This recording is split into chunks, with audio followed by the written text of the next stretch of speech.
We're gonna get Bayonetta Marth. Interesting. So Como will be using the Marth, and I mean, this is something at the top level we see from MK Leo. He really likes to play Marth against Bayonetta. Yeah.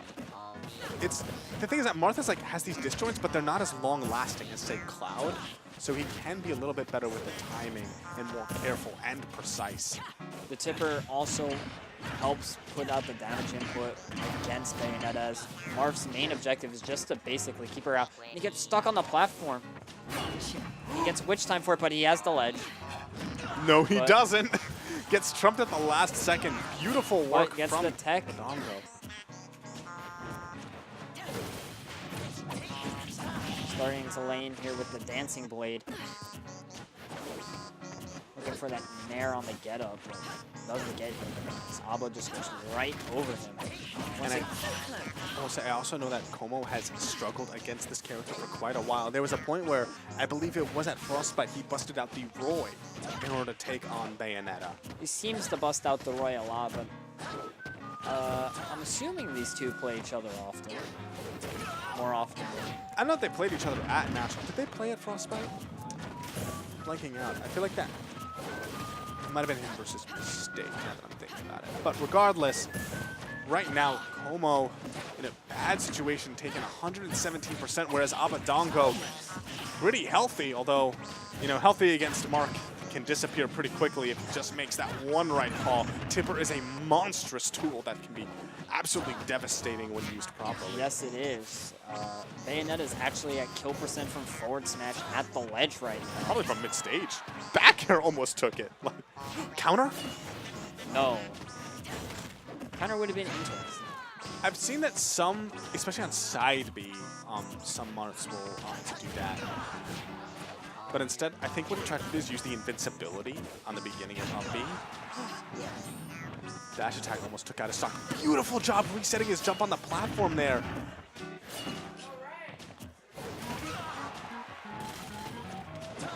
It's one of the funny things about Bayonetta.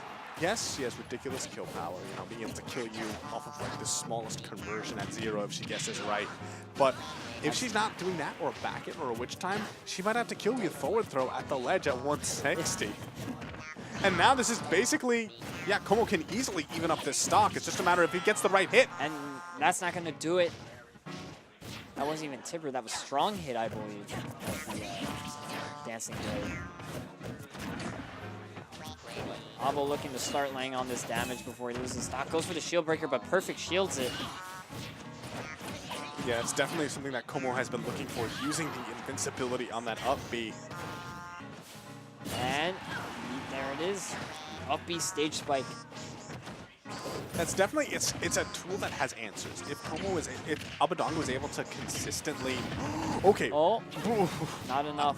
Before I finish my thought, I have to address what we're seeing right now, which is Abadango taking Como for this crazy ride. Como getting finally his feet back down on the ground and landing that dancing blade, starting to lay in the damage, goes right for another one, but doesn't fully connect it, but he's starting to lay in that damage. Tries to fast fall just to try to avoid Bayonetta, but he still gets caught.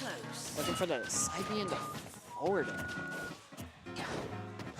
That witch time in neutral is not something we've seen much from Abadango, and I wonder if it's sort of a sign about him getting antsy. He is still in control. Huge percent lead and possibly the confirm. No, able to get out of it. Como is still hanging on here, but off stage like this. Gets back. Gets out of that. Gets the grab. Beautiful follow through, able to chase him down on that side B. And now Abadango is once again off stage. And Abadango's, even though it's not that high of a percent, is still in a very bad situation. This is Mark. And he goes for it. But gets forward thrown, still living. Oh, misses the tech, but still lives. He still had his jump. Gets the forward air off the ledge. And is now forced Abadango off stage. And is now maintained stage position. Misses the dash attack. And now Aba gets the forward throw. And that's it. Oh, Como doing such a good job of hanging in there, of keeping himself. We were all on the edge of our seats, and I know that he was too. Oh, so down to the last wire there. That forward smash earlier when he went the wrong way could have been it. So the rest of the set, I'm actually really excited to see. I'm wondering what adjustments Komo needs to make.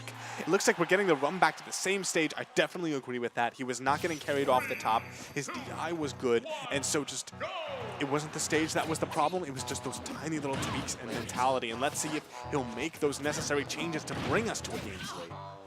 He's starting off here very strong, starting to land his damage, but now Abo gets the grab, but gets nothing off of it. Komo, yeah, starting off much better this time. If you remember, that last game started off with a huge crazy lead for Abadango. But the thing is that one thing we didn't see last time was Abadango taking crazy early stocks. He was getting really consistent damage, but then would have to kill a forward throw at the ledge. If he manages to, this time around, get either, a witch time or either some really nice ladder off the top, it'll be a completely different breed of game, and it doesn't matter how much damage Komo is more consistently putting out. Abo is starting to gain a lead here, but it's still not enough. Komo can easily just bring this back like he's already done. I love the way that he was canceling I believe he was canceling those jabs. Now this is once again neck and neck, 109% on Komo when he's once again off stage. Gets back on stage, looking for the dancing blade, gets grabbed out of it. Komo has not really been able to get any meaty hits lately. Abadango has been abusing him in the corner so hard, and his backers are something he has to be so careful about. Abadango finally finding one. That's the first time we've seen him actually end a stock without forward throw.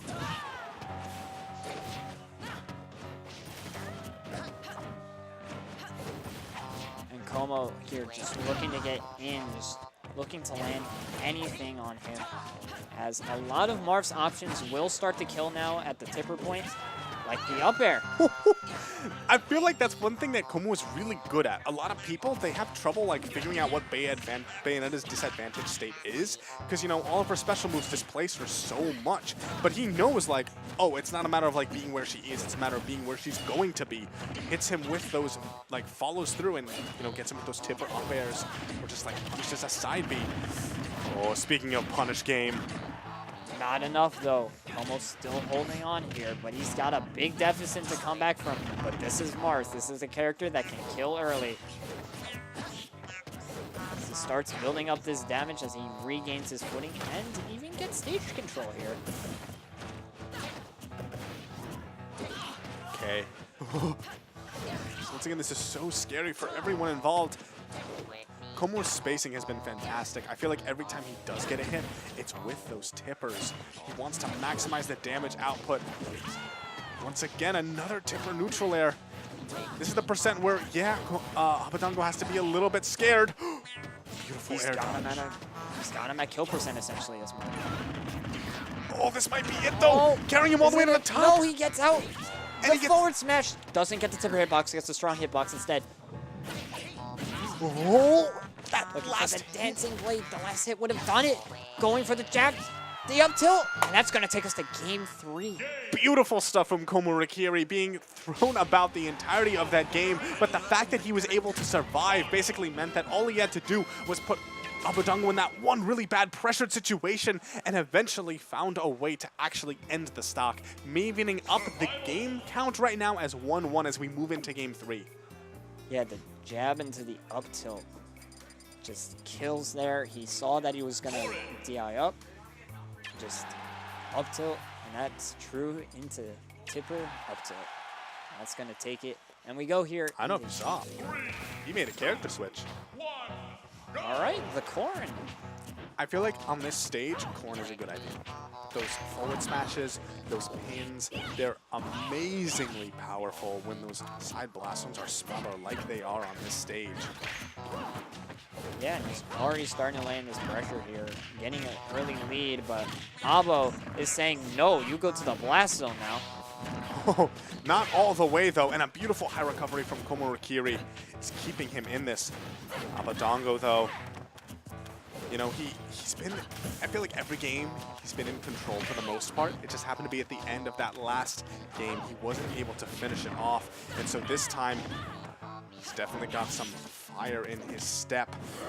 But it's not even, he doesn't even have that much of a lead as he has had in previous games. No, once again, he still has to deal with the threat of Tipper, this time in the side B or in any of the Dragon moves.